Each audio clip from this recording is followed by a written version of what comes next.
சண்முகம் பரணி சீரியல்லேருந்து சூப்பரான ப்ரோமோ வந்திருக்கு. நம்ம அதை பற்றி தான் இந்த வீடியோக்குள்ளே நம்ம பார்க்க போகிறோம். நம்ம வீடியோக்குள்ளே போகிறதுக்கு முன்னாடி நம்ம சேனலுக்கு யாரெல்லாம் சப்ஸ்கிரைப் பண்ணலையோ அவங்களாம் சப்ஸ்கிரைப் பண்ணிக்கிடுங்க.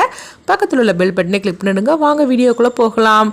சண்முகத்தை தான் காட்டுறாங்க. சண்முகம் கோர்ட்டுக்கு வந்ததுமே அப்போ நீதிபதி கேட்டுட்டு இருக்கிறாங்க, என்ன சண்முகம் இன்னைக்கு நீங்கள் யாரை விசாரிக்க போகிறீங்க அப்படிங்கும்போது, முக்கியமான ஒருத்தங்களை தான் நான் கடைசியாக விசாரிக்க போகிறேன், அதுக்கு உங்கள் அனுமதி வேணும். அது மட்டும் இல்லாமல் எனக்கு கொஞ்சம் டைம் கொடுங்க, நான் ஒரு ஆதாரத்துக்காக நான் வெயிட் பண்ணிட்டு இருக்கிறேன் அப்படிங்கவும் உடனே சிவனாண்டி தடுக்கிறாங்க.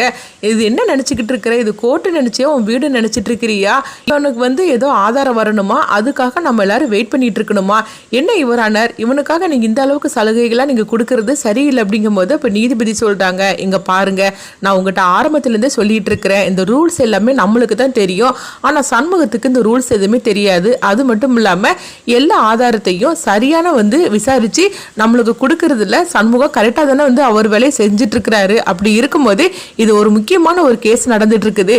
எந்தவித ஒரு நிரபராதியும் குற்றவாளின்னு சொல்லிட்டு நம்ம தண்டிச்சிடக்கூடாது. அதுக்குள்ள கேஸ் தான் இது நடந்துட்டு இருக்குது. சண்முகம் எல்லாத்தையுமே ஆதாரமாக நிரூபிச்சுட்டு இருக்கிறான். இந்த கேஸில் ஒரு கேஸுன்னு தான் சொல்லி நம்ம ஆரம்பித்தோம். ஆனால் இது உள்ள விசாரிக்க வேற எல்லா விஷயங்களும் தெரிய வருது. இது எல்லாத்துக்கும் முக்கியமான ஆதாரத்தை கொண்டுட்டு சண்முகம் நம்மகிட்ட காட்டும் போது அதுக்குள்ள டைம் நம்ம கொடுக்க தான் செய்யணும் அப்படிங்கவும் அப்போ சண்முகம் அவங்ககிட்ட சொல்கிறாங்க, உங்களுக்கு ரொம்பவே நான் கடமைப்பட்டிருக்கேம்மா, உங்களுக்கு ரொம்பவே நான் நன்றி சொல்கிறேன், முக்கியமான ஒரு ஆதாரத்துக்காக தான் நான் வெயிட் பண்ணிட்டு இருக்கிறேன் அப்படிங்கவும் உங்கள் ஒய்ஃப் பரணி எங்க அப்படின்னு சொல்லி கேட்டுட்டு இருக்கும்போது அந்த ஆதாரத்தை கொண்டுட்டு வரதே பரணி தான் அப்படிங்கிறாங்க. இதை கிட்டதுமே இங்க எல்லாருமே அதிர்ச்சி அடைகிறாங்க. பரணி என்ன ஆதாரத்தை கொண்டுட்டு வர போறா என்னன்னு தெரியல சொல்லிட்டு இருக்கும்போது இங்க பார்த்தோம்னா பரணியும் வீராவே தான் காட்டுறாங்க. பரணி வீராவும் பார்த்தோம்னா அவங்க வைஜெயந்தி வீட்டுக்கு போறாங்க. வைஜெயந்தி வீட்டுல அவங்க காவலுக்கு செக்யூரிட்டி இருக்கவும், அது மட்டும் இல்லாம வைஜெயந்தி வீட்டுல அவங்க அம்மா வேற இருந்துட்டு இருக்கிறாங்க. அப்படி இருக்கும்போது அவங்களுக்கு தெரியாம வைஜெயந்தி வீட்டுக்குள்ள போய் ஒரு ஆதாரத்தை எடுத்துட்டு வர்றதுக்காக என்ன பண்ணலாம் எப்படி போகலாம் அப்படின்னு சொல்லிக்கிட்டு அவங்க யோசனை பண்ணிட்டு இருக்கவும், அப்போ வீரா மார்வேஷம் போட்டுட்டு அந்த செக்யூரிட்டிகிட்ட அவங்க பேச்சு கொடுத்துட்டு இருக்கவும், அப்போ பரணி பார்த்தோம்னா வீட்டுக்குள்ளே போகிறாங்க. வீட்டுக்குள்ளே போய் அவங்க யாருக்கு தெரியாமல், அதாவது அந்த பாட்டி அவங்க வீட்டுக்குள்ளே இருக்கிறனால அந்த பாட்டிக்கு தெரியாமல் அவங்க பார்த்தோம்னா ஒரு ஆதாரத்தை வச்சுருக்கிறாங்க. அது வேறு யாரும் இல்லை, முருகர் சாமியை தான் அவங்க ஆதாரமாக அங்கே வச்சுருக்கிறாங்க. அதில் ஒரு வீடியோ கேமரா செட் பண்ணி வச்சுருக்கிறாங்க. இந்த முருகர் விக்கிரகத்தை அவங்க வைஜெயந்தி கையில் சவுந்தர பாண்டி தான் கொடுக்க வச்சுருப்பாங்க. சண்முகம் அந்த விக்கிரகத்தை தன்னுடைய வீட்டில் அவங்க வச்சுருக்கிறாங்க. அந்த விக்கிரகத்தில் தான் தன்னுடைய கடைசி ஆதாரமான இவங்களை சிக்க வைக்கிறதுக்காக ஒரு வீடியோ கேமராவை பொருத்தி அவங்க சண்முகம் பரணியும் சேர்ந்து திட்டம் போட்டு அதில் வச்சுருக்கிறாங்க.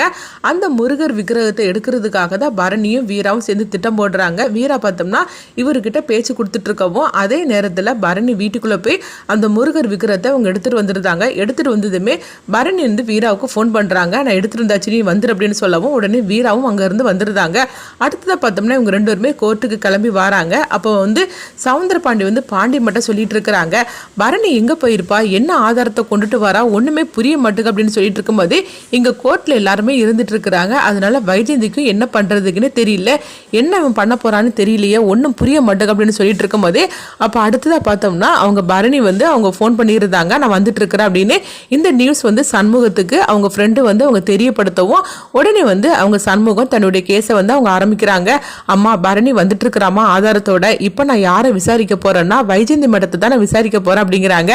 இதை கிட்டதுமே வைஜெயந்தி அதிர்ச்சி அடைகிறாங்க. அப்போ உடனே வழக்கம் போல அவங்க சிவனாண்டி தடுக்கிறாங்க, அப்படிலாம் விசாரிக்க கூடாது அப்படின்னு சொல்லவும் உடனே நீதிபதி சிவனாண்டிட்ட சொல்லிட்டு இருக்கிறாங்க, நான் உங்ககிட்ட எத்தனை முறை தான் நான் சொல்றதுக்கு, இந்த கேஸ்ல முக்கியமான சில பேரை விசாரிக்கணும்னு சொல்லிட்டு சண்முகம் ஏற்கனவே என்கிட்ட சொல்லியாச்சுது, அதில் லாஸ்ட்டாக விசாரிக்கிறது தான் வைஜெயந்தி அப்படின்னு சொல்லவும், ஏன் வைஜெயந்தி விசாரிக்க கூடாதுன்னு சொல்லிட்டு ஏதாவது ரூல்ஸ் இருக்குதா அப்படின்னு சொல்லி கேட்டுட்டு இருக்கவும் உடனே சிவனாண்டிக்கு என்ன பேசுறதுனே தெரியல. அடுத்து பார்த்தோம்னா அவங்க வைஜெயந்தியை கூப்பிடவும் வைஜெயந்தியும் வராங்க. அப்போ சண்முகம் வைஜெயந்தி கிட்ட சொல்லிட்டு இருக்கிறாங்க, இந்த மாலதிக்கும் உங்களுக்கு என்ன சம்மந்தம் அப்படிங்கும்போது, மாலதிக்கு எனக்கு எந்த சம்மந்தமும் கிடையாது அப்படிங்கிறாங்க. சரி துரையாவது உங்களுக்கு தெரியுமா அப்படின்னு சொல்லி கேட்டுட்டு இருக்கவும், துரையா என்ன பேசிட்டு இருக்கிறீங்க, உங்க கேஸில் ஜெயிக்கணும்னு சொல்லிக்கிட்டு உங்களுக்கு தெரிஞ்ச எல்லாரையும் நீங்கள் எனக்கு தெரிஞ்சவர்னு நீங்கள் சொல்லிட்டு இருக்கிறீங்களா என்ன, அப்படிலாம் உங்களுக்கு எனக்கு எந்த சம்மந்தமும் கிடையாது அப்படின்னு சொல்லிட்டு இருக்கும்போதே, அப்படியா உங்களுக்கு சம்மந்தம் இருக்குது அப்படிங்கிறாங்க. எங்க பாருங்க அதுக்கு ஏதாவது ஆதாரம் வச்சிருக்கிறியா அப்படின்னு சொல்லிட்டு வைஜெயந்தி அவங்க சண்முகத்திட்ட கேட்டுட்டு இருக்கும் போது உடனே சண்முகம் சிரிக்கிறாங்க. அப்போ உடனே வைஜெயந்தி நீதிபதி கிட்ட சொல்றாங்க, பாருங்க இவரானார் எந்த ஆதாரமும் இல்லாம இவர் என்னை எப்படியாவது பழி வாங்கணும்னு சொல்லிட்டு இந்த மாதிரிக்கெல்லாம் இவர் வாதாடிட்டு இருக்கிறாரு. ஏற்கனவே என் பையன் மேல பொய்யான ஒரு ஆதாரத்தெல்லாம் நிரூபிச்சு என் பையனை உள்ள அனுப்பியாச்சுது. இப்போ பார்த்தோம்னா என்ன உள்ளே அனுப்புறதுக்காக என்ன வந்து இந்த மாதிரிக்கெலாம் வந்து கோர்ட்டு நிற்க வச்சிருக்கிறாரு. நான் எவ்வளோ பெரிய பதவியில் இருக்கிறேன் அப்படின்னு சொல்லும் போது இப்போ நீதிபதி வந்து சொல்லிட்டு இருக்கிறாங்க, அங்கே பாருங்கள் உங்கள் பையனை வந்து எந்த ஆதாரமும் இல்லாமல் சண்முகம் வந்து சொல்லலை. எல்லா ஆதாரத்தையும் நானும் கண்கூடாக பார்த்து தான் இந்த தண்டனையை நான் கௌதமுக்கு நான் கொடுத்துருக்குறேன். உண்மையை சொல்லப்போனால் உங்கள் பையன் தப்பு பண்ணியிருக்கிறான், அது உங்களுடைய தப்பு, நீங்கள் வளர்த்த விதம் அது அப்படி. ஆனால் உங்கள் பையனை நீங்கள் தப்பு சொல்லாமல் நீங்கள் சண்முகத்தை வந்து இந்த மாதிரி நீங்கள் பேசிகிட்டு இருக்கிறதெல்லாம் எனக்கு எந்தவித இதுவும் புரிய மாட்டேங்குது. இவ்வளோ பெரிய பதவியில் இருந்துக்கிட்டு நீங்கள் இந்த மாதிரிலாம் நீங்கள் பேசுகிறதுல சரியில்லை அப்படின்னு சொல்லவும் வைஜெயந்திக்கு என்ன பண்ணுதுன்னு தெரியல. இப்போ வைஜெயந்தி சொல்கிறாங்க, சரி இப்போ வந்து சண்முகம் ஏமன் இந்த மாதிரிக்கு ஒரு குற்றச்சாட்டு வச்சிருக்கிறாருல, அதுக்கு ஏதாவது ஆதாரம் இருக்குதா சொல்லு சண்முகம், உங்ககிட்ட நீ ஆதாரம் வச்சிருக்கிறா அப்படின்னு சொல்லி கேட்டுட்டு இருக்கவும் அப்பம் பார்க்க கரெக்டாக பரணியும் வீராவும் வந்துருந்தாங்க. உடனே வந்து சண்முகம் சிரிச்சுக்கிட்டே சொல்கிறாங்க, என்கிட்ட ஆதாரம் இருக்குது அப்படிங்கிறாங்க. இப்படி சொன்னதுமே வைஜெயந்தியும் சிவனாண்டியும் அதிர்ச்சி அடைகிறாங்க. என்ன சொல்லிட்டு இருக்கிற அப்படிங்கவும் அப்போ நீதிபதி வந்து சொல்கிறாங்க, என்ன ஆதாரம் வச்சிருக்கிற சண்முகம், அந்த ஆதாரத்தை காட்டு அப்படிங்கும் போது இந்த வாரார எங்கள் அப்பா முருகன் இவர் தான் ஆதாரமே அப்படிங்கிறாங்க. உடனே அந்த முருகர் விக்கிரகத்தை பார்த்ததுமே வைஜெயந்தியும் சவுந்தரபாண்டியும் அதிர்ச்சி அடைகிறாங்க.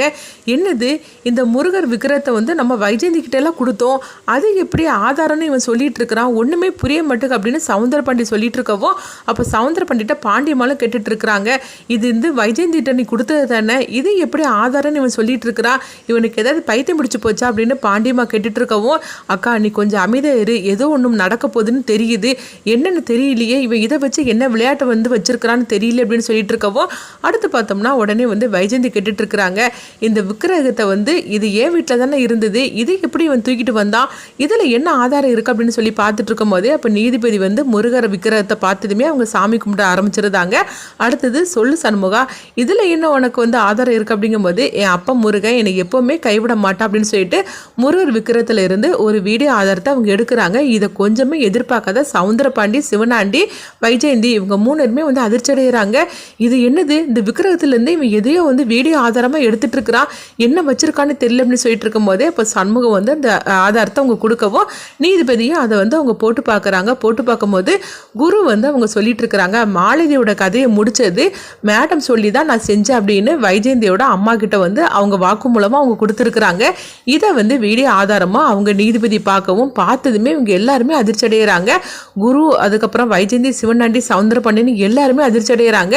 உடனே வந்து பார்த்தோம்னா வைஜெயந்தி வந்து சவுந்தரபாண்டியை பார்த்து அவங்க மறைச்சிட்டு இருக்கவும் சவுந்தரபாண்டி ஐயோ இதுக்கு எனக்கு எந்த சம்மந்தமும் கிடையாது, இந்த விக்கிரகம் வந்து சண்முகத்தோட கையில் போயிடக்கூடாதுன்னு சொல்லிட்டு தானே நம்ம அவங்க கையில் கொடுத்தோம், ஆனால் இவன் எல்லாமே திட்டமிட்டு தான் இந்த மாதிரிக்கு பண்ண வச்சிருக்கிறான், வைஜெயந்தி மேடத்து கையில் கொடுக்கறதுக்காக தான் என்ன வச்சு விளையாட்டு பண்ணியிருக்கிறான், இவன் ஆக மொத்தத்தில் என்ன வச்சு வைஜெயந்திக்கு கதையை முடிச்சுக்க வச்சிருக்கிறான் அப்படின்னு சொல்லிக்கிட்டு சவுந்தரபாண்டி வந்து அதிர்ச்சி அடைகிறாங்க. இப்போ வைஜெயந்தியோட கையில் நான் கிடைச்சோம்னா அவ்வளோதான், என்னை வந்து உண்டு இல்லைன்னு பண்ணிடுவாங்க அப்படின்னு சொல்லிட்டு சவுந்தரபாண்டி பயத்தோடு இருக்கவும் அடுத்து பார்த்தோம்னா நீதிபதி வந்து சொல்கிறாங்க, என்ன வைஜெயந்தி ஆதாரம் கேட்டுட்டு இருந்தீங்களா, இப்போ என்ன சொல்கிறீங்க அப்படிங்கவும் இது கேட்டதுமே வைஜெயந்திக்கு என்ன பண்ணுறதுன்னே தெரியல. அப்போ அடுத்ததாக பார்த்தோம்னா நீதிபதி வந்து சொல்கிறாங்க, இந்த மாலதியோட கதையை முடிச்சது வேற சந்தேகமே இல்லாமல் யாருன்னு தெரிஞ்சு போச்சுது, இதுக்கு முழு பொறுப்பு வந்து வைஜெயந்தி தான், அவங்க சொந்த பகைக்காக அந்த பொண்ணை அநியாயமாக இந்த மாதிரிக்கு அவங்க செஞ்சுருக்கிறாங்க, இவங்களை இதுக்கு மேலே வெளிவிடக்கூடாது, இவங்க இந்த அளவுக்கு ஒரு பதவியில் இருந்துக்கிட்டு இவ்வளோ மோசமாக இவங்க நடந்திருக்கிறாங்க, இவங்களை உடனே வந்து கைது பண்ணணும், இவங்களுக்கு உடந்தையா இருந்த அந்த குருவையும் வந்து கைது பண்ணணும் அப்படின்னு சொல்லவும் அடுத்து பார்த்தோம்னா வைஜெயந்தியை வீரா வந்து கைது செய்கிறாங்க. அதே மாதிரிக்கு குருவை வந்து அங்கேருந்து எப்படியாவது நைஸாக ஓடிடலான்னு சொல்லி பார்க்கும்போது கரெக்டாக முத்துப்பாண்டி வந்து தடுத்து நிறுத்திட்டு இருக்கிறாங்க. உடனே குருவும் கைது பண்ணவும் அப்போ சவுந்தரபாண்டிக்கு என்ன பண்ணுதுன்னே தெரியல. அப்போ வைஜெயந்தி வந்து சவுந்தரபாண்டியை பார்க்குறாங்க, இது எல்லா பிரச்சனைக்கு காரணம் நீ தானே, என்னை ஆரம்பத்தில் இருந்து என் கூட நல்லவன் மாதிரிக்கு இருந்துக்கிட்டு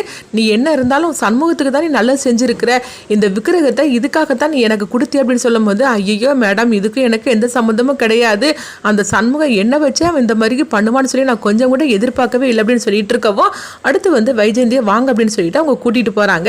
அடுத்துதான் அங்கே பார்த்தோம்னா வந்து சண்முகத்தை வந்து எல்லாருமே பாராட்ட ஆரம்பிச்சிருந்தாங்க. உடனே வந்து சண்முகத்திட்ட வந்து அவங்க பரணி சொல்லிட்டு இருக்கிறாங்க, என்ன சண்முகம் கேஸில் ஜெயிச்சுட்டு அப்படிங்கும் போது இது நான் ஜெயிக்கல, என் அப்பா முருகன் தான் என்னை ஜெயிக்க வச்சிருக்கிறான், அது மட்டும் இல்லாமல் எனக்கு துணையா நீ தான் எல்லாமே வந்து இந்த அளவுக்கு ஹெல்ப் பண்ணியிருக்கிற, நீ மட்டும் இல்லைன்னா கண்டிப்பாக என்னால் வாதாடி இருக்கவும் முடியாது ஜெயிச்சிருக்கவும் முடியாது அப்படிங்கவும் அடுத்து பார்த்தோம்னா நீதிபதி வந்து பரணிக்கும் சண்முகம் வாழ்த்துக்கள் சொல்றாங்க. அடுத்து என்ன நடக்குன்னு